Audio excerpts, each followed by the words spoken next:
High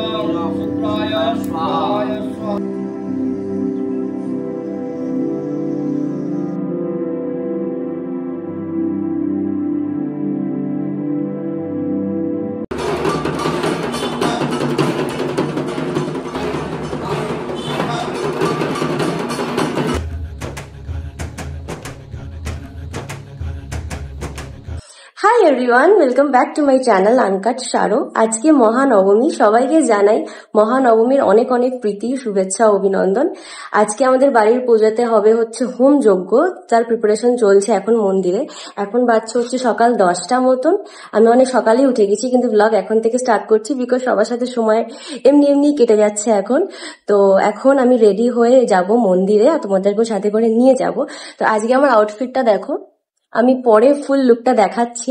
তো এই সুন্দর আউটফিটটা আমি নিয়েছি হচ্ছে আঁকিবুকি কোচারের মৌমিতা দির কাছ থেকে। আমি নাম্বার স্ক্রিনে মেনশন করে দেবো, যারা যারা এরকম সুন্দর কাস্টমাইজ আউটফিটস নিতে চাও তারা অবশ্যই কন্ট্যাক্ট করে নেবে মৌমিতা দিকে। খুব সুন্দর করে তোমাদেরকে পছন্দ মতন বানিয়ে দেবে। তো যাই হোক, এখন চলো মন্দিরে যাই, মন্দিরে গিয়ে পুজো দেখি আর তোমাদেরকেও দেখাই। আগের দিন তোমাদের বলেছিলাম না যে আমাদের বাড়িতে চাল কুমড়ো বলি হয়, পাঠা বলি হয় না। আগে কিন্তু আমাদের বাড়িতে পাঠা বলিই হতো। আর আমাদের এই বাড়ির পুজোটা কিন্তু 450 থেকে 500 কি তারও বেশি পুরনো। এটা হচ্ছে আমার দিদার বাপের বাড়ি। দিদার বাবা, তার বাবা, তার বাবা, তার বাবা, সেই আমল থেকে কিন্তু এই পুজোটা চলে আসছে। প্রথমে আমাদের নিয়ম ছিল দিদার বাবা, তার বাবার যুগে, যে অষ্টমীতে যেই পাঠাটা বলি হবে সেই পাঠাটার রং হতে হবে পুরো ধপধপে সাদা, তাতে যেন একটা লোমও অন্য কোনো রঙের না থাকে। এবং নবমীর দিনকে যেই পাঠাটা বলি হবে সেটা যে কোনো রঙের পাঠাই হতে পারে। আর এই সাদা পাঠাটা পাওয়াটা এতটাই মুশকিল ছিল যে 6 মাস, 7 মাস, 5 মাস আগে থেকেই এই পাঠাটা নিয়ে এসে বাড়িতে রাখা হতো, যাতে অষ্টমীর দিনকে কোনো রকম অসুবিধা না হয় বলির সময়। কিন্তু এক বছর হঠাৎ করেই সপ্তমীর দিন রাত্রিবেলা ওই সাদা পাঠাটা মারা যায়, যেটা অষ্টমীর দিন বলি হওয়ার কথা ছিল। আর আমাদের বাড়িতে হাহাকার পড়ে যায়। তখন আমরা কেউ ছিলামই না, তখন আমি তোমাদের যে কথাটা বলছি সেটা আমার দিদার বাবা, তার বাবার আমলের কথা বলছি। তো সেই সময় হাহাকার পড়ে যায় বাড়িতে যে কি হবে, এটা কি অঘটন হলো। এবং সেই রাত্রে আমার দিদার বাবা স্বপ্ন পায় একটা মহিলা এসে মাথার কাছে এসে বলে, বলি বন্ধ করে দে, বলি বন্ধ করে দে, বলি বন্ধ করে দে, এরম বলে। এবং সে ধরপড়িয়ে উঠে তার স্ত্রীকে জিজ্ঞেস করে যে তুমি কি এসেছিলে, আমার ঘুমের সময় মাথার কাছে এসে কিছু বললে কি? তার স্ত্রী বলে যে না না না, আমি তো কিছু বলিনি। কেন, কি হয়েছে? তখন সে স্বপ্ন বুঝতে পারে যে মা এসেছিলেন, মা বলেছেন বলি বন্ধ করে দিতে।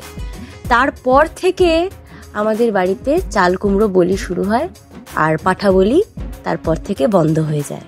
তোমাদেরকে ভাবলাম একটা জিনিস দেখাই, সেটা হচ্ছে আমাদের যে বাড়ির সামনে যে পুকুরটা আছে সেখানে এত সুন্দর পদ্মর চাষ হয়েছে, তোমাদেরকে দেখাই, দাঁড়াও।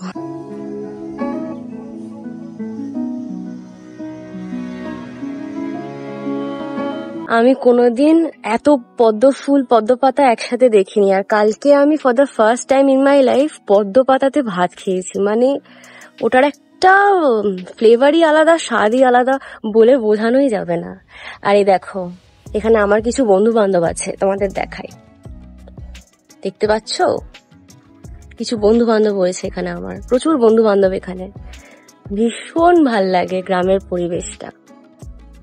এই হচ্ছে আমার সাজ। এখন মন্দিরে চলছে হোম তো তোমাদের দেখালামই। এবার হবে অঞ্জলি দেওয়ার পরে, বলিদান হয়ে গেছে, অঞ্জলি হওয়ার পরে তারপরে আজকে নবমীর পুজো শেষ হবে, আর তারপরে সন্ধ্যেবেলা হবে আরতি। তো যাই হবে, যেটুকুই করব পুরোটাই তোমাদের সাথে শেয়ার করব। তো চলো মন্দিরে যাই, মন্দিরে গিয়ে তোমাদের দেখাই কি হচ্ছে।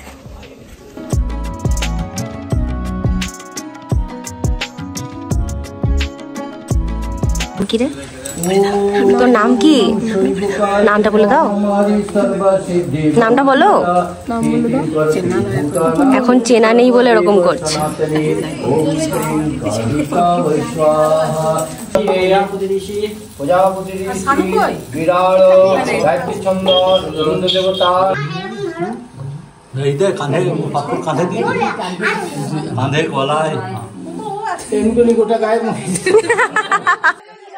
নবমীর হোমযজ্ঞের ফোঁটা নিয়ে নিয়েছি। তোমাকে দিয়েছে বুদাদা ফোঁটা? ফোঁটা নিয়েছো? ফোঁটা নিয়েছে, সবাই নিয়ে নিয়েছে সাকসেসফুলি ফোঁটা। তো এখন আমাদের চলছে হচ্ছে সেকেন্ড রাউন্ড পুষ্পাঞ্জলি নবমীর। প্রথম রাউন্ডে আমি দিয়ে দিয়েছি আর এটা চলছে সেকেন্ড রাউন্ড। আসো, তোমাকে আমি দিদার মায়ের সাথে আলাপ করব। কোথায় চলে গেল? নারায়ণ নমস্তে সৃষ্টি বিনাশায় শক্তি ভূতে পিকুর মেয়ে, এবার চিনতে পারছো? আচ্ছা, পুজো অঞ্জলি হোম সব শেষ হওয়ার পরে এখন আমাদের মধ্যে উপস্থিত হয়েছেন শ্রীমতী তৃপ্তি মুখার্জি। এতক্ষণ ধরে সাজলো, 3 ঘন্টা, পাক্কা 3 ঘন্টা ধরে সেজে এসেছে। আর পরেছে কিন্তু এক্সটেসিভ শাড়ি। কেমন লাগছে? খুব সুন্দর, খুব ভালো লেগেছে, দেখতে ভালো লাগছে। এখন আমরা ছবি টবি তুলবো, তারপরে খাবার খাবো দুপুরে, তারপরে রেস্ট করব। এই যে প্রসাদ পেয়ে গেছো, এই যে একজন প্রসাদ খাচ্ছে। আমি তো খেতেই যাচ্ছে। তোমাকে দেখাচ্ছি না তো। আমাদের নবমীর সব পুজো টুজো তো শেষ হলো, এই যে রয়েছে কিন্তু দেখানো যাবে না।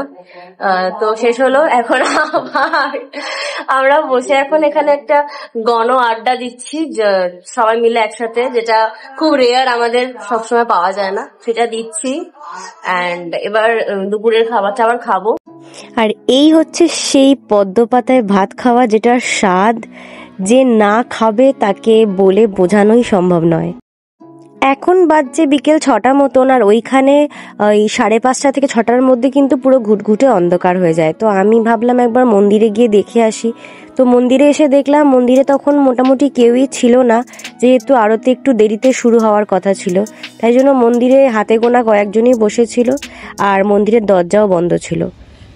একটু পরেই আরতি শুরু হওয়ার কথা, তাই দরজাটা খোলার পরে ঢুকে তোমাদেরকে একটু দেখাচ্ছি যে আমাদের ভোগের থালা, ঘট, ধুনুচি কি সুন্দর করে সাজিয়ে রাখার। এই হচ্ছে সেই নবপত্রিকা, যেটাকে আমরা গণেশের কলাবু বলে জেনে থাকি, কিন্তু এই নবপত্রিকাই হচ্ছে আসল দেবীর 9টা রূপ।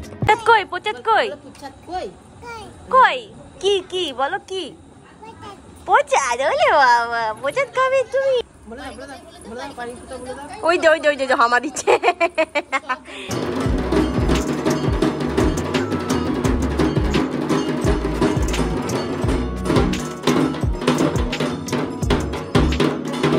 তো নবমীর সন্ধ্যা আরতি তো শুরু হয়ে গেল, আর কোথাও গিয়ে আমার মনটা একটু খারাপই হচ্ছিল, যেহেতু আজকে মহানবমী আর কালকেই হচ্ছে বিজয়া দশমী, আর কালকেই মা নিজের কৈলাসে ফিরে যাচ্ছেন। তো চলো আজকের মতন এইটুকুই থাক, আজকে তাহলে আসি। খুব শিগগিরই দেখা হচ্ছে তোমাদের সকলের সাথে বিজয়া দশমীর ব্লগ নিয়ে। ততক্ষণ সবাই ভালো থেকো, সুস্থ থেকো, আনন্দে থেকো।